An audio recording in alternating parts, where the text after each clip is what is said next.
Doctor Mohammad ইউনূসের নেতৃত্বে বাংলাদেশে এই মুহূর্তে প্রায় 50টার অধিক রাষ্ট্র এবং সেই 50টির অধিক রাষ্ট্রের 550 জন ডেলিগেটের উপস্থিতিতে অনুষ্ঠিত হতে যাচ্ছে আন্তর্জাতিক বিনিয়োগ সম্মেলন 2025। এই বিনিয়োগ সম্মেলনে ইতিমধ্যেই ডক্টর মোহাম্মদ ইউনূস আজকের বক্তব্য দিয়েছেন এবং এই বিনিয়োগ সম্মেলনটি 4 দিন ব্যাপী ঢাকাতে অনুষ্ঠিত হচ্ছে। হোটেল ইন্টারকন্টিনেন্টালে ইতিমধ্যেই এই সম্মেলন চলমান রয়েছে। আপনারা জানেন দেশে এই প্রথম এত বড় আয়োজনে, এত বড় সুন্দর পরিবেশে, এত বড় আস্থা নিয়ে, ভালোবাসা নিয়ে এবং বিশ্বস্ততা নিয়ে আমাদের এই আন্তর্জাতিক বিনিয়োগ সম্মেলন অনুষ্ঠিত হচ্ছে। 50টা রাষ্ট্র, চারটিখানি কোনো বিষয় নয়, যে 50টা রাষ্ট্রের বিভিন্ন বিনিয়োগকারী সংস্থা, ব্যক্তিবর্গ, তারা 550-এর অধিক মানুষ এই জায়গায় অংশগ্রহণ করছে রেজিস্ট্রেশন করে। এটা আমাদের বাংলাদেশের অর্থনীতির জন্য এক নতুন দিকপাল বলে আমি মনে করি। আপনারা জানেন বাংলাদেশ বিনিয়োগ উন্নয়ন কর্তৃপক্ষ বিডার আহ্বানে এই সম্মেলন অনুষ্ঠিত হচ্ছে। একদিকে এই সম্মেলন অনুষ্ঠিত হচ্ছে, অন্যদিকে পার্শ্ববর্তী দেশ ভারতের মাথা নষ্ট, অন্যদিকে নরেন্দ্র মোদীর মাথা নষ্ট, অন্যদিকে শেখ হাসিনা আওয়ামী লীগের মাথা নষ্ট হয়ে গিয়েছে। তাদের মূল সমস্যাটাই ছিল যে কোনো মূল্যে ডক্টর মোহাম্মদ ইউনূসকে পরাস্ত করা যায় কিনা। যেখানে তাকে পরাস্ত করার কথা, যেখানে তাকে দেশ থেকে বিতাড়িত করার কথা, যেখানে ডক্টর মোহাম্মদ ইউনূসের বিরুদ্ধে 170 অধিক ছোট বড় আন্দোলন এই গত কয়েক মাসে হয়েছে শুধু যমুনার সামনে, সেই জায়গায় ডক্টর মোহাম্মদ ইউনূস বীর দর্পে বাংলাদেশের অর্থনীতি চালিকা শক্তি হিসাবে এই দেশকে গঠন করার জন্য দিন রাত নির্লসভাবে চেষ্টা চালিয়ে যাচ্ছেন। আপনারা নিশ্চয়ই জানেন চায়না সফর শেষ করে এসে এক রাত যেতে না যেতেই পরের দিন শুল্ক যে আমেরিকা আমাদের উপরে আরোপ করতে যাচ্ছেন, সেই শুল্কের উদ্দেশ্যে বিশেষ বৈঠকে তিনি মিলিত হয়েছেন, এমার্জেন্সি বৈঠকে, যে সব সময় ভাবছেন কি করে অর্থনীতি সুন্দরভাবে এগিয়ে নেওয়া যায়। এক কথায় তিনি 24 ঘন্টাই বাংলাদেশের মানুষের মুক্তির জন্য এখন লড়াই করে যাচ্ছেন, সংগ্রাম করে যাচ্ছেন।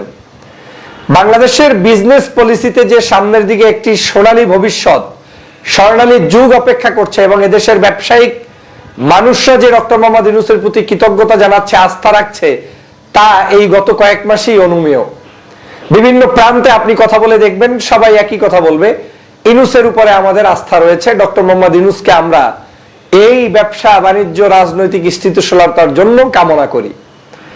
আপনারা জানেন যে ঘটনাটি এখন ঘটতে যাচ্ছে, 50টা রাষ্ট্র এবং 550টা প্রতিনিধি এখানে উপস্থিত হয়ে যে বৈঠক করছেন, এই বৈঠকে তাদেরকে আস্থা দেওয়া হচ্ছে যে বাংলাদেশে কেন তিনি বিজনেস করবেন, ওই দেশের মানুষরা আমার দেশে কেন ইনভেস্ট করবে, আমাদের সুযোগ সুবিধা তাদেরকে কি দেওয়া হবে। আপনারা জানেন যে প্রত্যেক ব্যবসায়ী তারা চায় যে কোনো জায়গায় যদি তার ব্যবসা সফল হতে হয়, সবার আগে ওই দেশের নেতৃত্বের প্রতি তার আস্থা থাকতে হয়, যে আমি যেখানে ইনভেস্ট করব সেখানে আমি নিরাপদ কিনা, আমার টাকাটা রিটার্ন আসবে কিনা, আমি সেখানে সাপোর্ট পাবো কিনা, নিরাপত্তাহীনতায় ভুগতে হবে কিনা। তো আওয়ামী লীগ যে চুরি চারামি করে গিয়েছে, সেই সময় তো বাংলাদেশের যত বিনিয়োগ আসতো সবই পার্সেন্টেজ, মানে টাকা পয়সা লোপাট করা ছাড়া আর কিছুই ছিল না। তো ডক্টর মোহাম্মদ ইউনূস এখন গ্লোবালি এমন একজন ব্যক্তি যিনি নোবেল লরিয়েট হিসেবে যেমন সম্মানিত, একজন অর্থনীতিবিদ হিসেবে সম্মানিত, একজন একেবারেই মানুষের কাছে গ্রহণযোগ্য সম্মানিত ব্যক্তি, যে মর্যাদাপূর্ণ ব্যক্তিত্ব থাকলে মানুষের কাছে সম্মানিত হওয়া যায়, তার ঊর্ধ্বেও একজন ব্যক্তি হচ্ছে ডক্টর মোহাম্মদ ইউনূস। এবং এটা বাংলাদেশের জন্য যে কত বড় নেয়ামত সেটা আপনাদেরকে বুঝিয়ে শেষ করা যাবে না। যেমন আপনারা জানেন যে সাম্প্রতিক সময় আমি যে বিষয়টা বলতে চেয়েছিলাম, যে বাংলাদেশের বিরুদ্ধে এমন কোনো হীন কার্যক্রম নাই যেটা আওয়ামী লীগ করছে না, পার্শ্ববর্তী দেশও করছে না। তারা কিন্তু আমাদেরকে স্তব্ধ করে দিতে চেয়েছিল, কিন্তু ডক্টর মোহাম্মদ ইউনূসের পরিকল্পনায় দেশ কিন্তু এখন বিশ্বের কাছে, বিশেষ করে পররাষ্ট্রনীতিতে আমরা এমন সফলতা 53 বছরে কেউ দেখাতে পারে নাই। প্রত্যেকটি রাষ্ট্রের সাথে আমাদের এখন ভারসাম্য রক্ষা করে সম্পর্ক হচ্ছে, মানে আমরা কারো সাথেই কোনো সম্পর্ক করছি না আবেগে, কারো সাথে কোনো সম্পর্ক নষ্টও করছি না আবেগে। আমরা আমাদের আত্মমর্যাদা, আমাদের চাওয়া পাওয়ার উপর ভিত্তি করেই সম্পর্ক চলমান রয়েছে। ডক্টর মোহাম্মদ ইউনূস এসে পাকিস্তানের সাথে যেমন সম্পর্ক করছেন, চায়নার সাথে যেমন সম্পর্ক করছেন, ইউরোপ, আমেরিকা, মিডল ইস্টের সাথে সম্পর্ক করছেন, পার্শ্ববর্তী দেশ দাদা বাবুরাও বাধ্য হয়ে ডক্টর মোহাম্মদ ইউনূসের কাছে কুর্নিশ করে এসে এখন বসতে বাধ্য হচ্ছেন।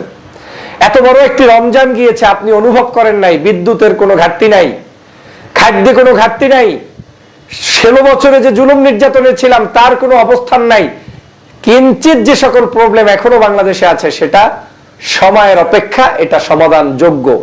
এবং কিছু জিনিস আছে যেটা কোনোদিনই সমাধানযোগ্য না, কারণ আমাদের মানুষদেরকে তৈরি করার এক পর্যন্ত সেটা সমাধান করা যাবে না। আমাদের পিপলদেরকে এডুকেটেড করতে হবে, মানুষদেরকে ভালো মন্দ শিখাতে হবে এবং সেটা বাস্তব জীবনে পালন করার মানসিকতা তাদের মাধ্যমে তৈরি করতে হবে। তা আমি যেটা বলতেছিলাম যে এখন কিন্তু সবাই ঠিক পেয়ে গিয়েছে যে আর কাজ হবে না, ডক্টর মোহাম্মদ ইউনূসকে দমিয়ে রাখা যাবে না। এবং এই সামিটটা কত বড় উপকার করবে সেটা আমি গতকালকের বিটিভির একটি টক শোতে বলেছিলাম যে এই সামিট থেকে শুধুমাত্র মানে একটা মিটিং করলাম আর চলে গেলাম সেটা নয়। আজ বাংলাদেশে আমার দেশের কতজনের হাতে কত পরিমাণই বা টাকা আছে। একটা দেশ কখনো বিদেশি ইনভেস্ট ছাড়া উন্নতি হতে পারে না। এই বাংলাদেশে যত বেশি বিদেশি বাণিজ্য আনা যাবে, টাকা আনা যাবে, ওদের ইনভেস্ট আনা যাবে, তত বেশি মিল কারখানা তৈরি হবে, ব্যবসা বাণিজ্য প্রতিষ্ঠান তৈরি হবে, আমার দেশের নাগরিকরা সেখানে চাকরি করবে, এক্সপার্টিস তৈরি হবে এবং এরা আবার এখান থেকে শিখে নতুন নতুন আপনার ব্যবসা বাণিজ্য, গার্মেন্টস, ফ্যাক্টরি, বিভিন্ন আঙ্গিকে তারা কাজ করবে। আমার দেশে গাড়ি উৎপাদন হবে, আমার দেশে বাড়ি উৎপাদন হবে, আমার দেশে অল্প টাকায় সব পণ্য উৎপাদন হবে, আমার দেশের বিভিন্ন ফ্যাক্টরিতে মানুষ কাজ করবে। এটা এক অপূর্ব সুযোগ। এই অপূর্ব সুযোগ এটাকে আমাদের ধরে রাখতে এই সামিট অত্যন্ত গুরুত্বপূর্ণ। সামিটে যেটা হয়, ডক্টর মোহাম্মদ ইউনূসকে হয়তো গ্লোবালি পত্রপত্রিকা অনেকে দেখেছে, কিন্তু সরাসরি তিনি যখন আস্থা দিয়ে বলছেন যে আপনারা আসেন, আপনাদের জ্বালানি সাপোর্ট দিব, ইলেকট্রিক্যাল সাপোর্ট দিব, নিরাপত্তার সাপোর্ট দিব, ব্যবসায়িক সকল সুযোগ সুবিধা দেব, আমাদের লাভ অনেক। ওই দেশ থেকে যখন টাকা ঢুকবে, এই টাকাটা আমার দেশে ডলার হিসেবে যখন ঢুকবে, আমার অর্থনীতির চাকা ঘুরে যাবে। দেখেন, সামান্য আমরা এই যে রেমিটেন্স যোদ্ধাদেরকে অনেক সময় ছোট মনে করি, অথচ বাংলাদেশের অর্থনীতির মূল চালিকা শক্তি এই রেমিটেন্স যোদ্ধারা, সিংহভাগ। এই টাকাগুলো শুধু কিচ্ছু না, আপনার টাকা আপনি একটু ব্যাংকিং খাতে বাংলাদেশে পাঠালেই সরকার খুশি হয়ে যায়। এই যে সামান্য উপকারটি আপনি করছেন, সেই উপকারে আজকের বাংলাদেশের অর্থনীতি চলছে, চালিকা হচ্ছে। অতএব যখন বিদেশি টাকাগুলো আমার দেশে ইনভেস্ট হিসেবে ঢুকবে এবং এই দেশে আমরা ভালো ভালো সব জিনিস তৈরি করতে পারবো, তখন স্বভাবতই আমার দেশের সকল ব্র্যান্ডের জিনিসগুলো আসবে। আমাদেরকে একটু সহনশীল হতে হবে। আমরা কখনোই আমাদের মধ্যে সীমাবদ্ধ রাখলে ব্যবসা বাণিজ্যে সফল হতে পারবো না। পৃথিবীকে উন্মুক্ত করে দিতে হবে আমাদের দেশের জন্য, পৃথিবীর সকল মানুষকে আসার সুযোগ করে দিতে হবে, তাদেরকে উন্মুক্তভাবে ব্যবসার সুযোগ করে দিতে হবে।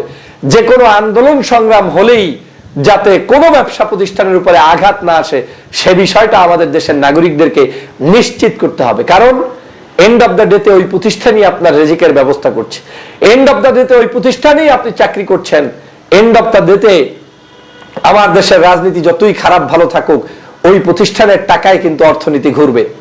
অতএব এটা আমাদেরকে মাথায় রেখে এগিয়ে যেতে হবে। তো সর্বশেষ যে কথাটা বলতে চাই সেটা হচ্ছে, ইউনূস সাহেবের যে বিশাল একটি ব্যক্তিত্ব, এই ব্যক্তিত্বের উপরে ভরসা করে এখন আমাদের অর্থনৈতিক চালিকা শক্তি সারা পৃথিবীতে ছড়িয়ে যাবে এবং এগুলো দেখে পার্শ্ববর্তী দেশ মাথা নষ্ট হয়ে যাবে। আওয়ামী লীগের স্বপ্ন ভণ্ডুল হয়ে যাবে এবং হয়ে গিয়েছে। আওয়ামী লীগ স্বপ্ন দেখেছিল যে আওয়ামী লীগ যে কোনো মূল্যে কামব্যাক করবে, আওয়ামী লীগ স্বপ্ন দেখেছিল ইউনূসকে পরাস্ত করবে, আওয়ামী লীগ স্বপ্ন দেখেছিল ডোনাল্ড ট্রাম্প আসলে মনে হয় আমরা সবাই খাতাবালিশ গোল করে পালিয়ে যাব। কিন্তু আওয়ামী লীগের সকল স্বপ্ন শেষ করে দিয়েছেন ডক্টর মোহাম্মদ ইউনূস। জনগণ ঐক্যবদ্ধভাবে ইউনূসের প্রতি সমর্থন রয়েছে এবং ডক্টর মোহাম্মদ ইউনূসের প্রতি সমর্থন থাকায় নির্ভয়ে তিনি কাজ করে যাচ্ছেন। আমি এই অন্তর্বর্তীকালীন সরকারকে বলবো, আপনারা কাজ করেন, শুধু কাজের উপরে থাকেন, কাজ চালিয়ে যান, দেখবেন সকল সমালোচনা মাটির সাথে মিশে যাবে, ঘুরে যাবে, আপনারা সফল হতে থাকবেন। এবং আপনাদের এই সফলতা মানে ঈর্ষান্বিত হচ্ছে, কিন্তু এই ঈর্ষণীয় পর্যায়ে পৌঁছাতে আপনারা পেরেছেন, এটা আপনাদের সফলতা, এটা আপনাদের সফলতা। আজকের এই বাংলাদেশের সমগ্র জায়গায় আপনারা সেই সফলতার বীজ বপন করে চলবেন। আমি এই সামিটে যারা অংশগ্রহণ করছেন আপনাদের সকলের প্রতি শুভকামনা করছি, বাংলাদেশের সকল নাগরিকদের প্রতি শুভকামনা করছি। সামিট চলাকালীন এই সামিটটাকে বিভিন্নভাবে বিতর্কিত করতে আওয়ামী লীগ গত 2-1 দিন আগে যৌথ উদ্যোগে বাটার শোরুম সহ বিভিন্ন শোরুমে আক্রমণ করে জুতা চুরির হিড়িক করেছিল। এটাও ছিল এই সামিটের সম্মান নষ্ট করে বিশ্বের কাছে আমাদেরকে মানে চোর রাষ্ট্র হিসেবে পরিগণিত করার জন্য। সতর্ক থাকতে হবে, কেউ বাংলাদেশের ক্ষতি করুক সেটা আমাদের পক্ষে মেনে নেওয়া যাবে না। আপনাকে, আমাকে, আমাদেরকেই এই সকল ক্ষতিকর মানুষদের হাত থেকে দেশকে রক্ষা করার জন্য এগিয়ে যেতে হবে। যদি আপনি এগিয়ে না যান, আপনি যদি না দাঁড়ান, তাহলে এই বাংলাদেশের বিনিয়োগ বাড়বে না। বিনিয়োগ যত বেশি বাড়বে তত বেশি আমরা সুশিক্ষায় সুশিক্ষিত হয়ে কাজ করব। ঢাকা শহরে এসে একটি জিনিস দেখে ভালো লাগছে, প্রচুর অনলাইন বিজনেস দাঁড়িয়ে যাচ্ছে, প্রচুর আমাদের ছেলে মেয়েরা কাজ করছে, কওমি আলেমরা পর্যন্ত বিভিন্ন জায়গায় এমন এমন কিছু ক্রিয়েটিভিটি দেখাচ্ছে যে কেউ এখন আর বসে নেই। অতএব এখন বসে থাকার সুযোগ নেই, আমাদেরকে এই মাল্টিটাস্ক, এই কাজ জেনে সব কাজে পারদর্শী হয়ে মাঠে নামতে হবে এবং দেশকে এগিয়ে নিয়ে যেতে হবে। অতএব যে কোনো ব্যক্তি যদি আমাদের দেশের বিরুদ্ধে ষড়যন্ত্র করে, ষড়যন্ত্র অব্যাহত রাখে, তাদের ব্যাপারে আপনারা যেমন চৌকস জ্ঞানের ভিত্তিতে সতর্ক থাকবেন, তাদের ষড়যন্ত্রগুলোকে সরকারের কাছে বলে দিয়ে ষড়যন্ত্রের মুখোশ উন্মোচন করে দিবেন এবং নিজেরাও কারো কোনো তালে পড়বেন না। দেশটাকে গঠন করার এখন একটা মোক্ষম সময়। আমাদের আন্দোলন এখন আর নেই, আন্দোলন শুধুমাত্র শেখ হাসিনা ফ্যাসিবাদের বিরুদ্ধে গিয়েছে। এখন আন্দোলন দেশ গড়ার, এখন আন্দোলন মানুষ গড়ার, এখন আন্দোলন বাংলাদেশের মাটি ও মানুষের শান্তি নিশ্চিত করার।